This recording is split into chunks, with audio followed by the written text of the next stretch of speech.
नमस्कार, कोकणी फूड लवर्समध्ये आपले स्वागत आहे.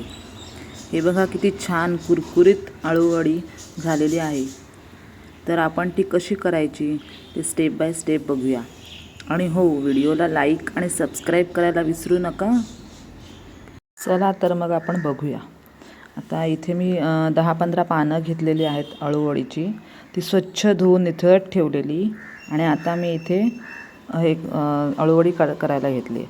तर ही पानं अळूवडीची बघा, पान कसं टोकदार असतं आणि पाठीमागे जे देठ आहे ते थोडं काळपट असतं. हे बघा, आणि पानं पण थोडी काळपट असतात. तर आता देठ आपण काढून घेणार आहोत आणि त्याच्या ज्या शिरा आहेत मागच्या बाजूला, पानाच्या मागे जे शिरा असतात त्या आपण अशा प्रकारे चाकूने काढून घेणार आहोत. तर मी तुम्हाला एक पान दाखवते कसं काढायचं ते, बाकीचे मग मी करून घेते.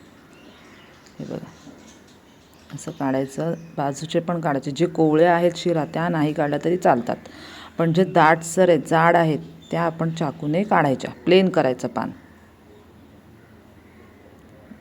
तर ह्या साईडचं पण काढून घ्यायचं. पान फाटलं नाही पाहिजे. फाटलं तर त्याला सारण व्यवस्थित लागणार नाही. आणि आता हे आपण लाटणीने लाटून घ्यायचं, जेणेकरून ते पूर्ण शिरा अशा बसतील आणि पान प्लेन होईल. हे बघा, असं छान झालेले आहेत. करून घेतलेत मी शिरा, प्लेन करून घेतलेले आहेत. हे बघा, असं फोल्ड करता आलं पाहिजे, अशी वडी बनली पाहिजे पानाची. अशा प्रकारे मी सगळी पानाचे शिरा काढून घेतलेले आहेत. हे बघा, जेवढे होते पानं तेवढ्यांची सगळ्याच्या शिरा काढून घेतलेले आहेत. आता इथे एक पातेलं घेतलेलं आहे मी. त्याच्यामध्ये 1.25 किलो चण्याचं पीठ घेतलेलं आहे. हे बघा, 1.25 किलो पीठ. त्याच्यामध्ये मी टाकलेलं आहे 2 चमचे तीळ, 1 चमचा ओवा, छोटा चमचा, 1.5 चमचा मी टाकणार आहे जिरा पावडर, 1.5 चमचा धणे पावडर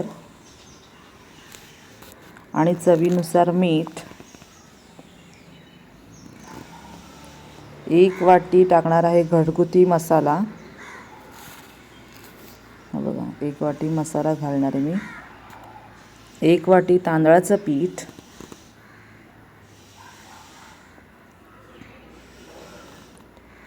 आणि 1.5 वाटी गूळ घेतलेला आहे मी. त्याच्यामधला 1 वाटी गूळ हा मी चिंचेचा कोळ घेतलेला आहे 5 वाटी. त्या 5 वाटी चिंचेच्या कोळमध्ये मी 1 वाटी ऑलरेडी गुळाची मिक्स केलेली आहे आणि आणखीन मी अर्धी वाटी करणार आहे. गूळ आणि चिंचेचा कोळ हा मिक्स करून त्या पिठामध्ये मी मिक्स करत जाणार आहे. हे बघा, हा चिंचेचा कोळ आणि गुळाचं पाणी हे मिक्स करून आपण त्याचं सारण तयार करणार आहोत. ह्या पिठामध्ये मिक्स करून हे सगळं असं एकत्र करून घेणार आहोत. आता हा 5 वाटी जो चिंचेचा मी कोळ केलेला आहे तो मला पूर्ण तिथे लागलेला आहे. तो बघा, हे असं बॅटर तयार करून घ्यायचे. त्याची कन्सिस्टन्सी किती पाहिजे ते मी तुम्हाला दाखवते. थोडं पाणी पण ओतायचं. त्या पानाला हे जे सारण आहे ते लागलं पाहिजे चांगलं. जास्त जाडसर पण ठेवायचं नाही आणि जास्त पातळ पण करायचं नाही. हे बघा, हे अशा प्रकारे तयार करून घ्यायचं. हे तर आपलं तयार आहे आणि त्याच्यामध्ये थोडं अर्धी वाटी मी तेल ओतणार आहे. हे बघा, अर्धी वाटी तेल ओतलं आहे. ते पण मी मिक्स करून घेते आणि मग आपण त्या अळूवडीच्या पानांना ते लावणार आहोत.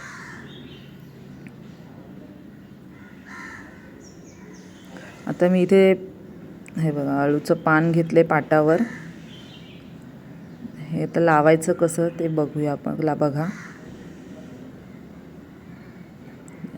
हे जर सारण जास्त पातळ झालं तर ते व्यवस्थित लागत नाही पानांना, म्हणून थोडंसं जाड ठेवायचं आणि जास्त पण जाड ठेवायचं नाही की ते पूर्ण पसरता येणार नाही. एक उलट साईडने लावायचं. असे आपण 5 पानांचा रोल करू शकतो.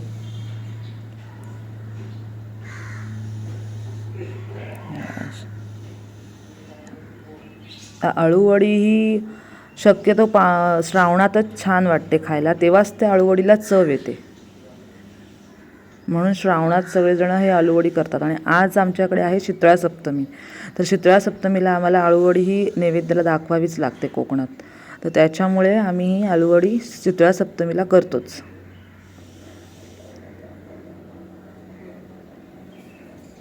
अळूची भाजी आणि अळूवडी ही नैवेद्याला दाखवतो आम्ही. हे 3 पानं झाली आहेत माझी.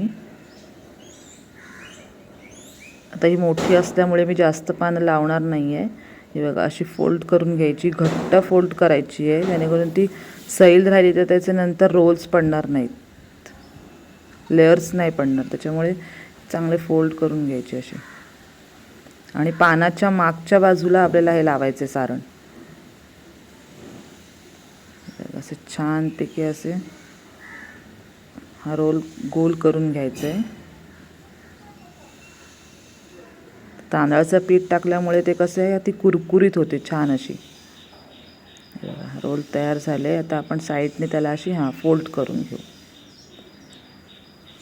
आपल्याला कट करताना ते इझी जाईल.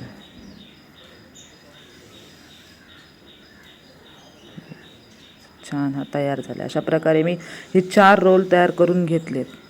आता गॅसवरती पातेल्यात पाणी ठेवलेलं, त्याच्यावरती चाळणी ठेवली त्याच्यामध्ये, आणि त्याच्यामध्ये हे रोल ठेवलेत. आता रोल हे अख्खे राहू शकत नाही, त्याच्यामुळे हे मी कट करून ठेवलेत अर्धे.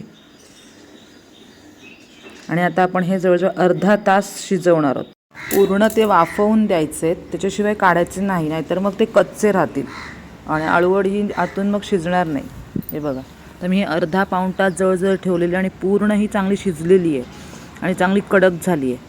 त्यातले 5-6 स्लाइस मी कट करून घेते आहे तुम्हाला फ्राय करून दाखवण्यासाठी. आणि बाकीचे मी हे डब्यात भरून फ्रीजमध्ये ठेवते, म्हणजे हे 2 आठवडेसुद्धा चांगली आळूवडी राहील.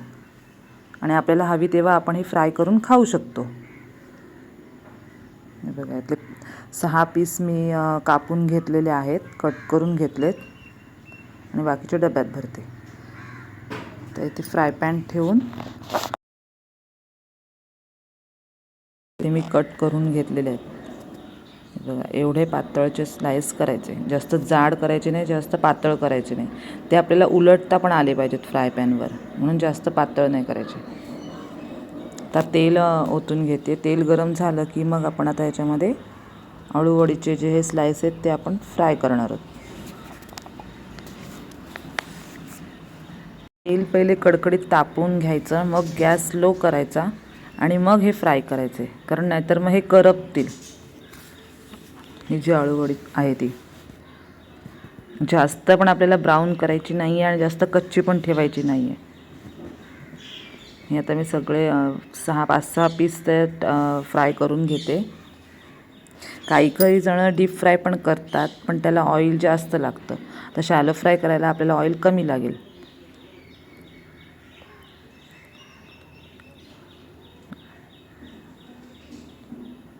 तेल पण कमी आणि खमंग आणि खुसखुशीत कुरकुरीत आळूवडी पण छान मिळते आपल्याला कमी तेलामध्ये.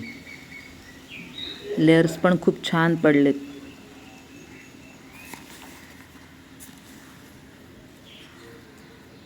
बघा, 5-10 मिनटामध्ये ही आळूवडी फ्राय करून तयार होते. तर अशा प्रकारे आपली ही आळूवडी फ्राय करून झालेली आहे. बघा, कलर बघा किती छान ब्राऊन आलेला आहे, म्हणजे आपली आळूवडी तयार आहे. फ्लेम हाय फ्लेमवर करायचं नाही, स्लो फ्लेमवरच फ्राय करायच्या, म्हणजे ती आतून कच्ची राहत नाही. आता काढून घेऊया. आपली आळूवडीची डिश ही तयार आहे. तर तुम्हाला कशी वाटली ही आळूवडी ती नक्की सांगा. Thank you for watching video. पावसाळ्यात गरम गरम चहा आणि कुरकुरीत आळूवडीचा आनंद घ्यायला विसरू नका. आणि हो, सबस्क्राईब करायला पण विसरू नका. थँक्यू.